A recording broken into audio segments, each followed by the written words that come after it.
Today, I'm going to be walking you guys through my digital art process that I take pretty much every single time I do a new art piece. I'm going to be walking through this step by step so that you can follow along and pretty much just keep up with what I'm doing in real time. And so if you like this video and you want to see a slowed version of this same video, maybe in real time, I will be putting videos like this on my Patreon. The link is in my description below if you're interested in seeing some of these paintings full through without the voiceover. So let's go ahead and jump straight into the video. Thank you guys for watching. Go ahead and hit that subscribe button and let's get straight to it. So starting out, I like to keep things pretty simple. I go ahead and, typically I'll use the Loomis method and draw out pretty much what I'm seeing in the picture. As you can see here, I basically draw out the entire body using circles, shapes, triangles, ovals, pretty much anything I can do to just kind of get a rough sketch, not even a sketch, but like a rough template down. And then I'll, put out the opacity, make it really light so I can kind of just barely see it. And I'll go back in and lay down my sketch. For this piece specifically, I started off with the clothing. Most of the time I'll usually start off with the head first, but here for whatever reason I just chose to do the body first. Start off with the shirt and the top, which ended up being one full suit, and then I moved on to the face. I had a lot of trouble with the nose. For whatever reason I was gonna go for a different approach to it and do it a little differently, but I chose to just lay down this quick sketch to kind of just give it some type of life and some type of feel or some type of direction. After finishing the head, I moved on to the helmet and knocked out some of the details in the clothes and wrapped up the kind of like the idea I had for the helmet. I didn't want to do it exactly like the picture, although it ended up being really close to it. I kind of wanted to give it a little different feel to an extent. I didn't like all the details in the actual helmet, so I kind of changed it a little bit. Once I get that sketch down, I then merge my base sketch and my sketch with all the ovals together, and I lower the opacity, and then I go for a third sketch, what I call it my final sketch, which is the one you're looking at now, where it's a lot darker, a little bit thicker of a brush, and I pretty much go through the entire picture, trace over everything I want to keep, and don't draw everything I don't want to keep. I also, in this layer, I will add all of the wrinkles, I'll add all of the details that are in the tracksuit. Sometimes I'll even go in and add some of the hair strands, but in this layer here, I'm pretty much adding everything to make it final of what I actually want to keep in the picture versus what I don't want to keep in the picture. Once I finished all of that, I then went over into the helmet. I didn't keep the helmet on the same layer. The helmet is actually on another layer just because I didn't want to, mess up some of those lines. And so I made the helmet its own separate layer.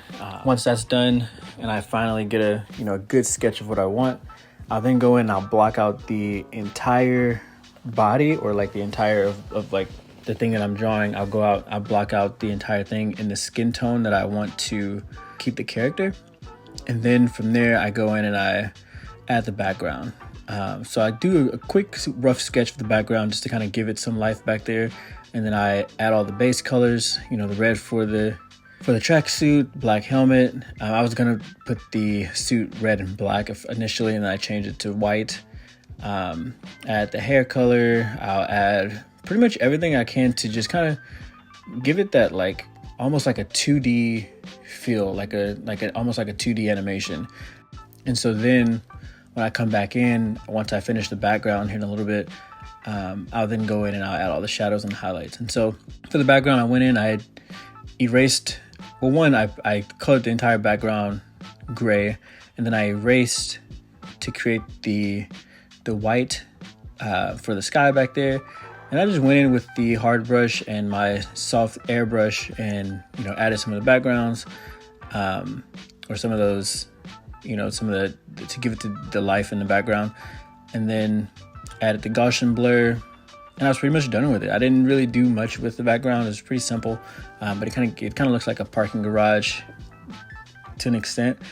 After that, I then go in and I use my I create another layer and I put it down to about 30 opacity, and I go in and I add some of the ambient shadows. And so as we're seeing here, the light source is kind of right in her face, so there's not like this huge shadow across her entire body, which typically it would be if the shadow was on the other side or coming from behind her.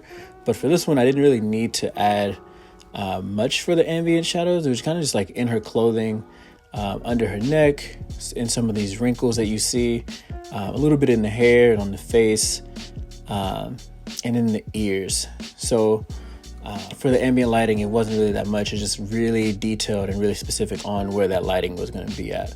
After that, I then do another layer of the foreshadows as well. It's a darker layer, but for that layer, I usually will go in and I'll make some darker shadows. But before I did that, I went in and I made sure that I got the helmet all detailed and exactly how I wanted it to look. Gave it that darker feel, and kind of got some things a little darker here. As you can see, I'm kind of going in and putting in the face mask or whatever. I mean, not the face mask, but where the visor would be at, and just giving it the colors that it's going to be when I finish it.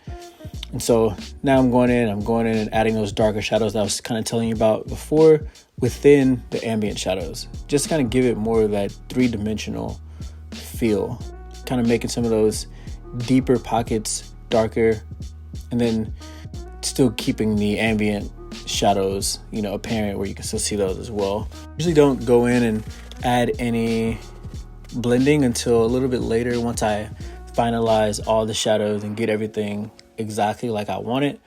But for the most part, I'll keep everything pretty simple before I even start shading or blending anything. So now, as you can see, I'm going in and starting to blend in some of these shadows. Not too soft because, again, the material of her clothing, but I blended them a little bit, and now I'm adding the highlights in. I'm using I think it's called the light airbrush or something like that. I don't remember the exact name of it, but it's in my brush pack if you want to purchase that. But I'm going in and I'm just throwing in some of these highlights. I lowered the opacity so it's not too bright, but I am going in and I'm making these very sharp highlights to give you the sense of that material of the clothing and the material on the helmet, and that reflection in the light. And so same thing in the helmet here. I have two different highlights. I have the ambient highlight, which you can kind of see at the top corners of the helmet, and I have that really bright highlight right there by where the eyes would go, which indicate two different types of highlights. Then I went in at the end here as I'm kind of wrapping up this whole thing, and I went in and added a few highlights to the hair, added a few hair strands, erased some hair strands just to give the bangs a different feel, where instead of just being all black, I wanted to give it a different feel to it. Added my logo here on the tracksuit, or the race suit. I keep calling it a tracksuit, but the race suit, because the actual picture had a different logo, but I really wanted to give it my logo, which is @Art by Sam Bell. And at that point, I'm pretty much done. I went over the entire picture with a soft airbrush, white soft airbrush, very smooth to give it more of a pop. And that's pretty much it, guys. I really don't like to complicate these pictures too much. I like to do them pretty quickly. This picture took around, I want to say, 2 hours to complete from start to finish.